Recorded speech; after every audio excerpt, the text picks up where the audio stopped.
Jagger. As reported in the Telegraph, he excited Princess Margaret according to Jagger's biographer. She was so fascinated with the rock star she built a villa next to him on an island where they indulged in partying. There is no record of them actually having an affair, but there was a flirtation going on there definitely via the Daily Mail. The Queen was reportedly not happy about him, fearing scandals or just general moral corruption. Meghan Markle. According to the Queen's strict standards, everything is wrong with Markle. She was married before and her celebrity status added even more drama to the British tabloids. In short, everything she does seems to be a mistake, firmly leading Prince Harry away from his family or the throne. The fact that Harry and she formally stepped down from the royal roles implies much. Margaret Thatcher. The complicated relationship between the infamous Iron Lady and the Queen was depicted many times on screens and on paper. The Netflix series The Crown emphasizes respect the two women developed through the years, despite the numerous disputes, personal and official, they shared. According to Sunday Times, things got very complicated in 1986 when Thatcher refused to impose economic sanctions on South Africa, opposing other Commonwealth members and the institution itself, which didn't sit well with the Queen, taking Commonwealth organization very seriously. The Queen felt Thatcher was destroying everything that was important to her, including their home country, and labeled Thatcher's policy as uncaring, confrontational, and divisive. After she was pushed out of Parliament by her own cabinet, the Queen invited her to a horse race event to show some support. Thatcher refused the invitation, but as reported by The Independent, felt flattered. Chinese officials. In 2015, the Chinese president at the time had a UK trip that did not quite go as planned. According to CNN, the Queen's complaints were actually caught on camera by a member of her staff. She made a remark to a Metropolitan Police officer that she found Chinese officials quite rude, especially during their talk with British Ambassador Barbara Woodward. Jacqueline Kennedy. Dislike between Queen Elizabeth II and Jacqueline was reciprocal, with both ladies being suspicious towards each other. Problems started in 1961 when the Kennedy couple visited Buckingham Palace and allegedly made some harsh comments about the appearance of the palace and the Queen herself. Jacqueline found the Queen's attire modest and not in line with the latest fashion, while to her, the palace seemed outdated and worn out. But the conflict was stirred before the two women even met. They disputed over the guest list at the protocol dinner. Jacqueline wanted to bring her sister, divorcee Princess Li, which did not sit well with the Queen, who opposed any kind of separation between married couples. Li did attend the dinner at the end, but as a way of retaliation, the Queen withheld invitations for Princess Margaret and Princess Marina, both of whom Jacqueline was eager to meet. She stated that she felt uncomfortable throughout the dinner, thinking, quote, "The Queen resented me." Camilla Parker Bowles. It is no secret how Camilla Parker Bowles, now the Duchess of Cornwall, came to the royal family. According to The Insider, the Queen and Prince Philip did not attend the ceremony of her and Charles, although they did visit the reception after it. Biographer Tom Bauer claimed in his book on the royal family that the Queen never approved of Camilla from the start, calling her a wicked woman on one occasion and stating that she did not want anything to do with her. Boris Johnson. Prime Minister Boris Johnson made his very first mistake during his very first audience with Queen Elizabeth II in 2019. Breaking protocol, he told everyone she stated that she does not understand why anyone would want to be Prime Minister. He was consequently told off by palace staff. Johnson later threw the Queen into quite an unpleasant position by demanding Parliament to be shut down for weeks, preventing a veto on a no-deal Brexit. Sarah Ferguson. The Queen's resentment towards her daughter-in-law Sarah Ferguson started in the 90s, just before the divorce between Ferguson and Prince Andrew. According to Good Housekeeping, the marriage itself was bound to fail. With Prince Andrew being the Queen's favorite son, Ferguson stood no chance. She did the worst crime a respectable woman could commit, being followed by paparazzi and pictured on holiday with her lover while still married to the royal husband. Ferguson was then excluded from the royal family, stepping into the already familiar role of the royal renegade. She did push it quite far, trying to sell access to her former husband to a News of the World reporter at some point,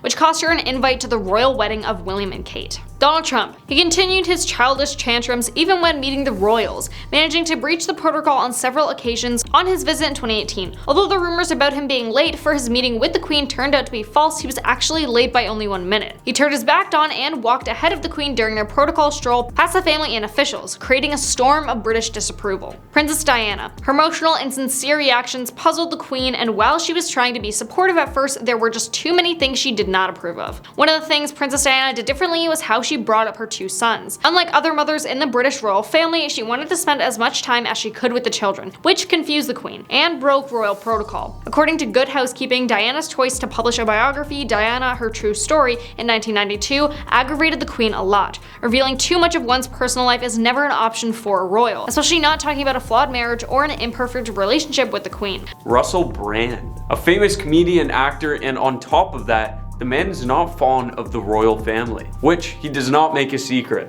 Russell has a YouTube show called The Truths. He used this show to throw some shade at the royal family in a heavy fashion with the following quote, I mean, in England, we have the Queen for F's sakes, Brand said. We have to call her things like Your Majesty, like she's all majestic. She's just a person. Your Highness, what the F is that? She's high up above us at the top of a class pyramid on a shelf of money with her own face on it. The Daily Mail, who printed columns from Brand's book, asked if the provocative comic could sink any lower. He could. Brand criticized the Queen's German heritage. We should be calling her Miss Windsor, he said. In fact, that's not even her real name. They changed it in the conflict to distract us from the inconvenient fact that they were as German as the enemy. Her actual name is Miss Saxe-Coburg-Gotha. It's the most German thing I've ever heard. She might as well have been called Miss Bratwurst Kraut. I don't want to read between the lines too much here, but it seems like he's not a fan. Danny Boyle. The director Danny Boyle made headlines when he stated to reporters that the late Queen should be replaced by an elected leader, and then suggested maybe J.K. Rowling could fit the role. It's a luxurious spotlight they're under, he said, of the royal family under the monarch system. You can still have a royal family if you like, but actually have an elected head of state. The filmmaker believes the British monarchy will be abolished in his lifetime, but he has applauded the late Queen Elizabeth II for her involvement in a short film Boyle directed for the Olympics. J.K. Rowling as Prime Minister or President is definitely a unique look, but I could see her excelling in the position. What do you think? Colin Firth. An amazing actor and Academy Award winner for Best Acting in The King's Speech, which is ironic because he's against the monarch. Firth told compatriot Piers Morgan on CNN that he enjoyed playing King George, and the actor also had some kind words to say about the work that the then Prince Charles was doing for the country. I really like voting, Firth said flatly. It's one of my favorite things. As for unelected bodies, it's a problem for me, Firth said. The actor was also part of the campaign for the United Kingdom to remain part of the European Union, calling the idea of Brexit a disaster of unexpected proportions. He soon after applied to be an Italian citizen, to which I have to say he has great taste. Eddie Izzard. Known across the UK for years as a comedian who appeared on stage and in public in extensive makeup and women's clothing, he has made it publicly noted that he is not an avid royal supporter, which is a bit of a drag, no pun intended. The actor told Metro during press for the film that monarchy doesn't make sense in the 21st century, and said that he wasn't into royalty. This Republican attitude will apparently be central to his bid to become Mayor of London in 2020. Hereditary privilege is crazy to me, the aspiring politician told The Independent. We should widen the gene pool and elect a head of state for 5 years. Morrissey, former lead singer of cult 80s band Smiths, has long been considered one of the greatest living Brits. In 2006, he came in at number 2 in the BBC poll, finishing behind veteran broadcaster David Attenborough, but ahead of the Beatles bassist Paul McCartney. Unfortunately, I came 5th in the pool, but this year it's looking like a podium finish for myself. One list he will always top is famous anti-royalists. The Queen is Gone is considered an anti-monarchy anthem, and since going solo, Morrissey's views on the royals have only hardened. The icon told The Telegraph the Queen is the ultimate dictator, claiming that if the British people decide tomorrow that the Queen must go, the Queen wouldn't hesitate to turn her tanks on the British people. It would happen. Morrissey, don't sugarcoat it, man. Do you or don't you like the royals? Tracy Ullman. Apparently she's a comedian. I'm now finding that out, but I'm sure she's funny. The Tracy Ullman Show, which gave birth to The Simpsons, the more you know, debuted in 1987 and made her an instant star stateside. It would be a whopping 30 long years before she returned to British television screens. Despite not being in country for all those years, Ullman has remained vocal about the way the UK is running. An MP once suggested I be put in the Tower of London for saying derogatory things about the royals. There's no First Amendment in my country. I love your Bill of Rights. The actress also said the UK should adopt the bicycling monarch approach taken by other European countries to save money, and that the royals should be able to step down instead of being forced into royal service. Why should they have to? There are loads of people willing. One of those weird cousins, no doubt. Johnny Marr. The main creative talent behind the Smiths were singer-songwriter Morrissey and guitarist Johnny Marr. While the two often disagreed about the direction of the band, they did agree on one thing: a seething resentment for British royalty lording over their homeland. I agree with everything this man says for the simple fact he's got a stare that could turn you to stone. He looks like if Lucifer met Ghost Rider at a $10 wig store, and it's terrifying. So let's all try not to disagree with him, or he may appear in our nightmares. When asked if he'd accept an honor or title from Her Majesty, such as knighthood or being named a member of the Order of the British Empire, Mark empathetically replied, "F no." Makaylah, this English filmmaker, is routinely Oscar nominated for his work, which includes quiet dramas, Very Drake, quirky indies, happy-go-lucky, biopics, Mr. Turner, and speculated topsy-turvy. In 2002 interview with The Guardian, Lay called the monarch a ludicrous anachronism. I didn't pronounce that right, but let's forget it, and argued that the hereditary aspect of the monarch is completely untenable and can't be sustained in the 21st century. What are your thoughts on this statement? Noel Gallagher, famous for the song Wonderwall, which if you don't know that song, you suck. It's a masterpiece to say the least. Noel and his brother's band broke up, and since then shade has been thrown. Perhaps the one thing Noel Gallagher hates more than Liam Gallagher: the royal family. A 2000 interview with guitar player recalls that Gallagher once called the royals clowns and called for abolishing the monarchy. Rolling Stones published a quote attributed to the British pop star that falls right in the wheelhouse where angry and wit merge. "I wouldn't wish the royal family deceased, just seriously maimed. I'd take a couple of legs off." The Intimate Pistols.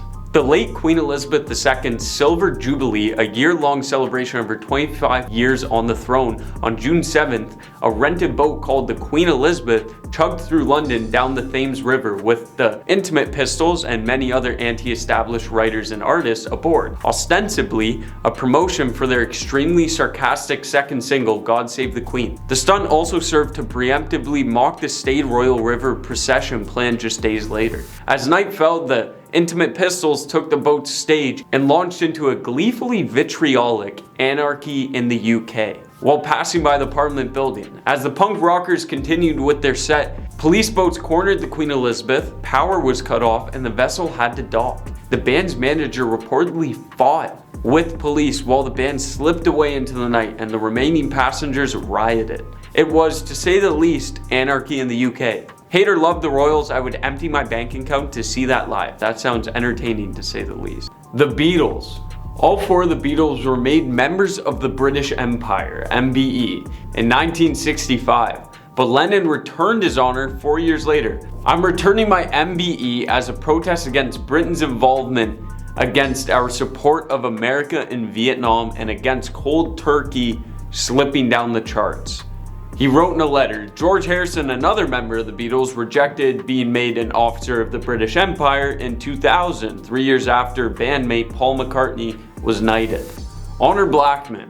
In 2014, she was offered the chance to become CBE, commander of the British Empire, but she turned down the honor. "They ring you beforehand to ask if you'd like to accept, and I think they were quite shocked when I declined," she said via Daily Mail. "But since I'm a Republican, I thought it would be somewhat hypocritical to pop up to the palace. Not like Sean Connery, who accepted the knighted but never comes here, doesn't pay taxes here, and supported a yes vote in referendum. But I don't think he thinks deeply about politics." Jeremy Corbyn.